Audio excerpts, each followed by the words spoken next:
right, guys, our next guest is one of the UFC's top welterweights who is not long removed from challenging for the welterweight title against Tyron Woodley at UFC 209, a friend of the program and one of the nicest guys in MMA, Stephen Wonderboy Thompson. So kind to come back on the show so soon. Welcome back to Submission Radio. How's it going today? Going good, my friend, and thanks for having me. Well, it's a pleasure to have you on the program. And I mean, I know you've just wrapped up training, so you're super, super tired. And it's not even been 2 weeks since UFC 209. So we've got to ask you, how's life been for you and what have you been up to since the fight? You know what? Life is always good, man. Life is always good, man. I'm fired up. Can't wait to get back out there again and do it again. Hopefully, I ended up injuring my knee in the 5th round. And so got an MRI on it Monday, and we should, even though I'm back into training, I'm literally sitting on a Bosu ball or one of those medicine ball things and hitting the bag. So Doing what I can with what I got. But you know what? Life's good, and I'm all smiles. Wow, that's a hungry man. You've got a bit of a knee injury, and you're still training already after a fight. I feel like you're from one fight camp to another. So it's crazy that you're already training. Talk to us about this knee. What exactly happened? I know you're still waiting the results on the MRI, but how does it feel? What exactly is wrong with it? Well, in the 5th round, he actually blitzed me in the 5th round. I ended up falling down, and as I was getting back up against the cage, he ends up smoking me with a right hand, back of the head. I ended up dropping right then. The way I dropped, though, I fell back over my right knee, kind of at an awkward angle. I don't know if you go back and watch it, but ended up falling over back of my right knee. And we believe we have an MCL tear, not ACL tear, but an MCL tear. And hopefully that's all it is. I'm pretty sure the ACL is intact, and just making sure there's no meniscus tears or anything like that. But it's sore, still a little swollen. But I'm itching the bits to get back out there and train. And this is what I do, man. I do this every day, and it's kind of hard for me just to kind of sit back and watch everybody else train. So we got guys from our gym have fights coming up, so I like to be there for them as well. Talk to us about your gym a little bit. I mean, I know how supportive everybody is over there. What was the reception like when you got back home from the fight? How was the gym, all the kids and the parents and the people who went there? What were they like? Man, everybody was just awesome. I mean, I get back and everybody's just still all smiles and just loving and supportive. Our school, we're a family at Upstate Karate, and we got 3 generations of martial artists come through there. We got grandkids of grandparents that that took the martial arts. So it really is. It's like we're a big family. We're very close with everybody, and everybody's supportive. And can't wait till I get back out there again. And you know what? And I just got to learn. I learned from that last fight. I learned that you can't leave it in the judge's hands. And even though a lot of people thought I won the fight, it is what it is. And I can only get better and move on from there.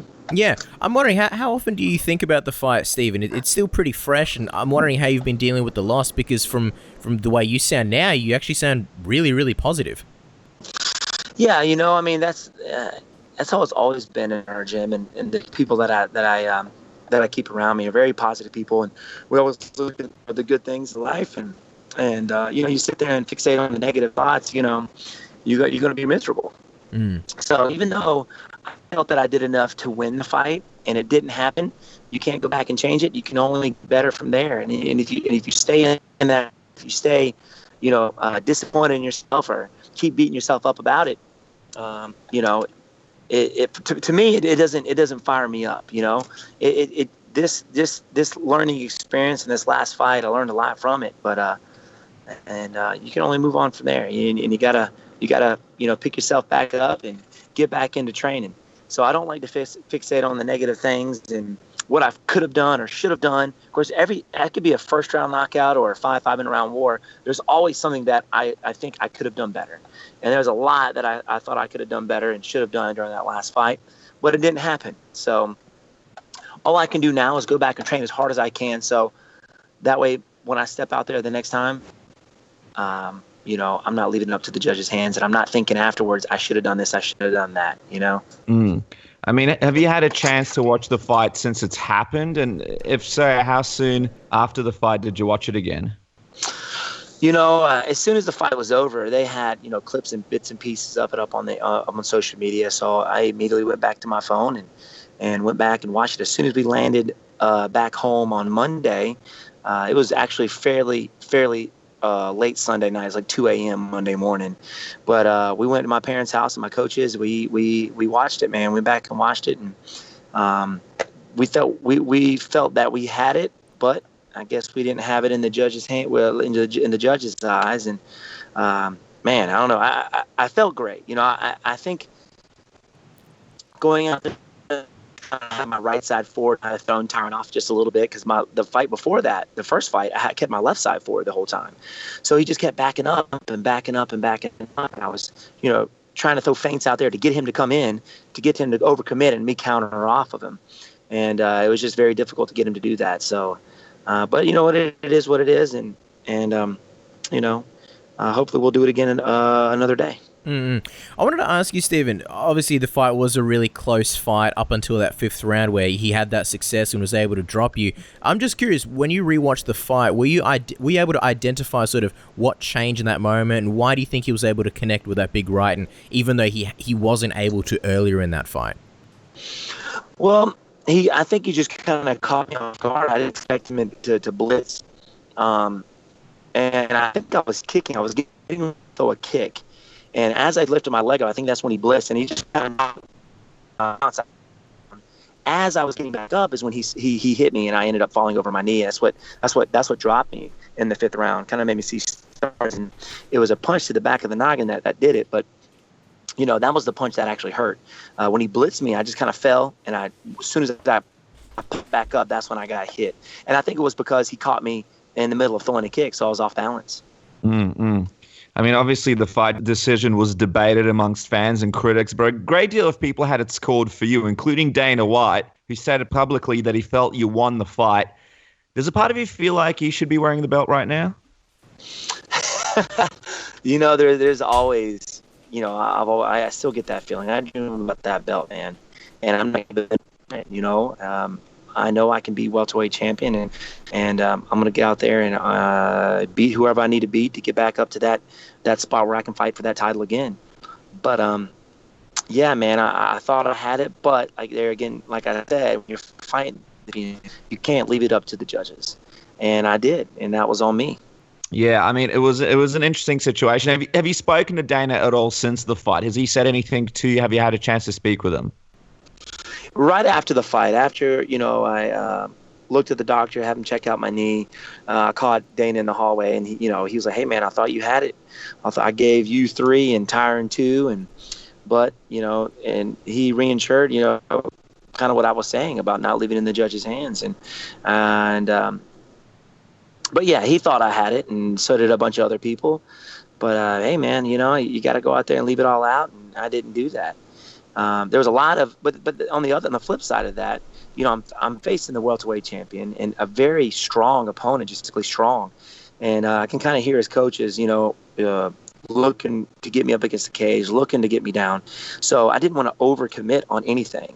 So if I wanted to strike, I wanted him to come in to where he was overextended, and it would be easier for me to counter him. There was a few times I blitzed, but when I did blitz, I can feel him looking for the legs. I knew he did that a few times in the first round, so I didn't want to overcommit on my strikes.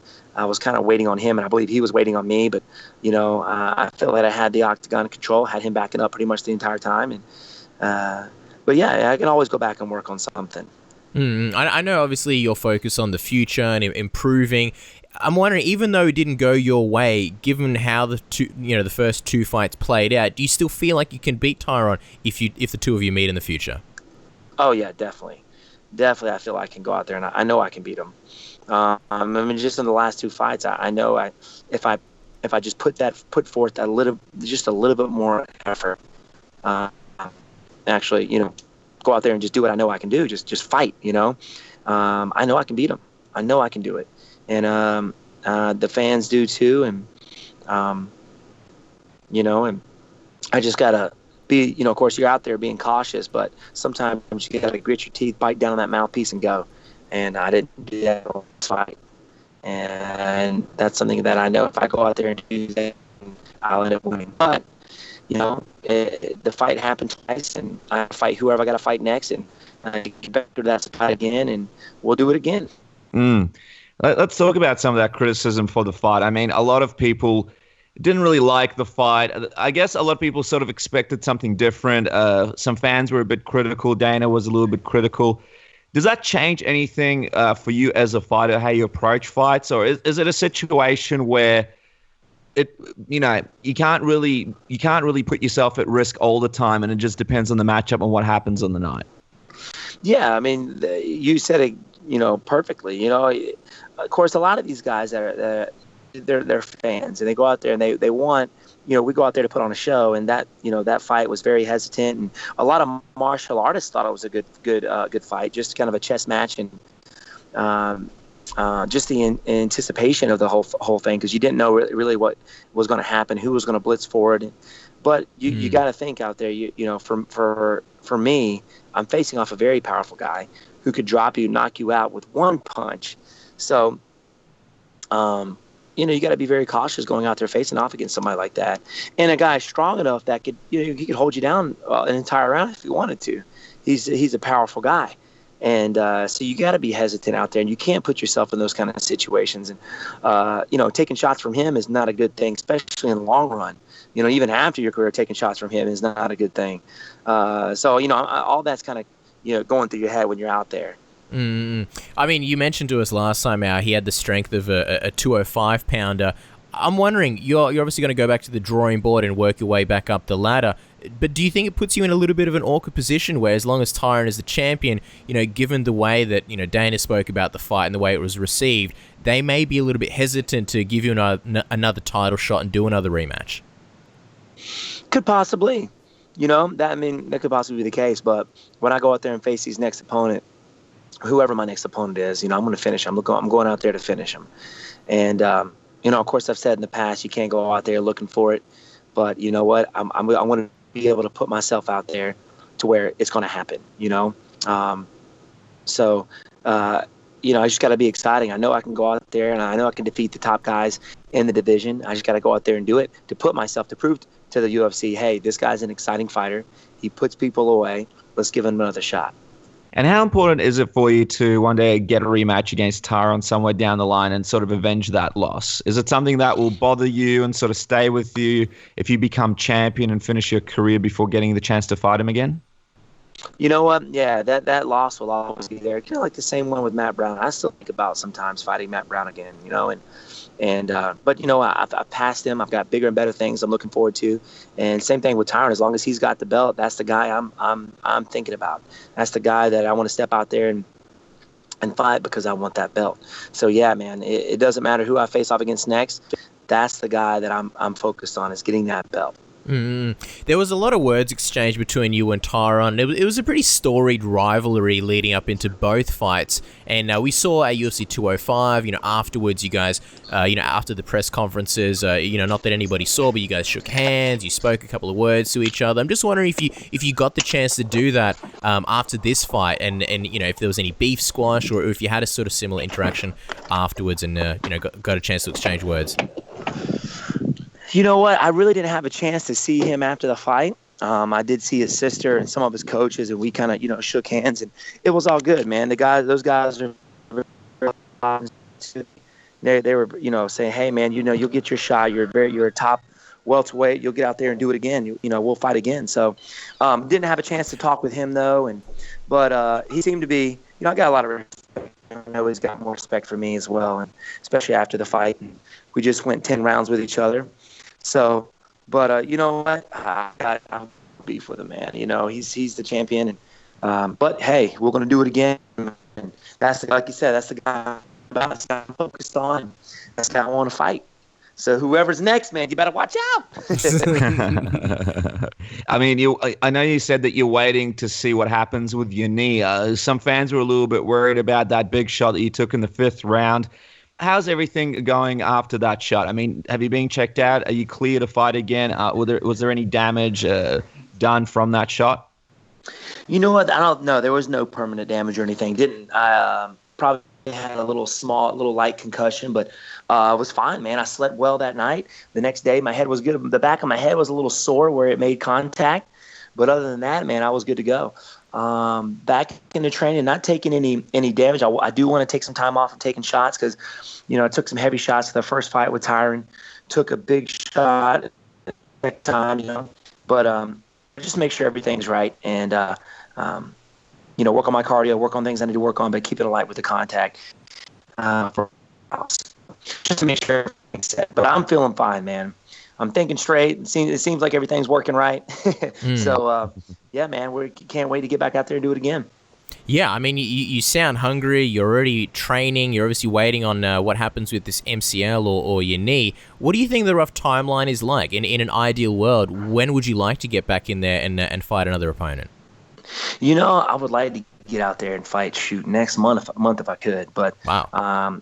With the knee, though, and not really sure what's going on with that. My coaches wanted me to take some time off after taking big shots from Tyron. And so we'll see. Hopefully maybe July or August is the plan. So just, right now I'm focused on things I need to work on, things I need to go back and get with my coaches. And there's a lot of things during that fight we can go back and work on, my reaction time, putting combinations together, my wrestling defense. Obviously, he ended up getting me down in that third round, but I thought I did fairly well getting back up. But there's always something I can go back and work on. That's what I want to be better.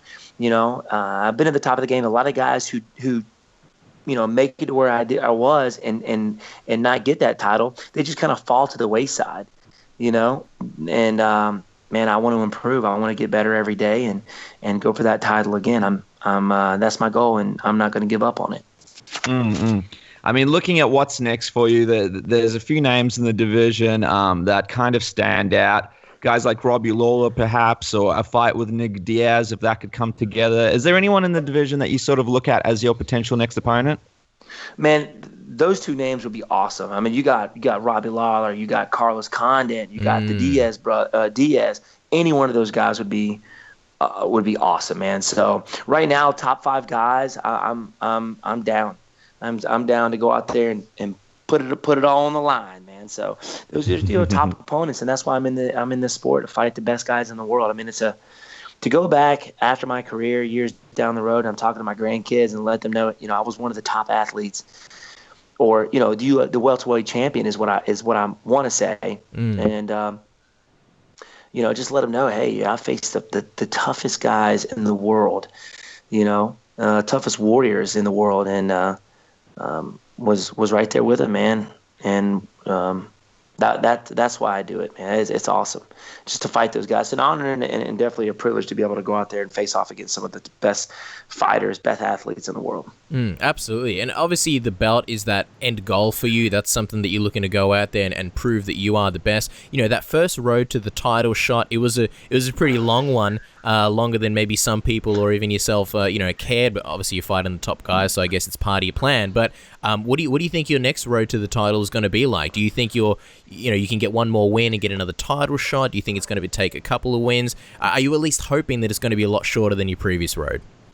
Oh yeah, I'm definitely hoping that it's going to be a lot shorter, not 7 fights, but maybe 2 or 3, 3 at the most. If I go out there and prove to the UFC and the fans that I can finish these top guys, we'll get that. I believe we'll get that shot. Let's quickly talk about a friend of yours who looked like he was going to make his way back to the division and come back to welterweight. He is fighting Michael Bisping in middleweight at the moment, but he did mention recently how he has no interest in facing you because you're friends. However, with Tyron as the champ, it does seem like it would increase the chances of him coming back to welterweight and facing him for the title. Is that a concern to you at all? And have you spoken to him at all about it recently?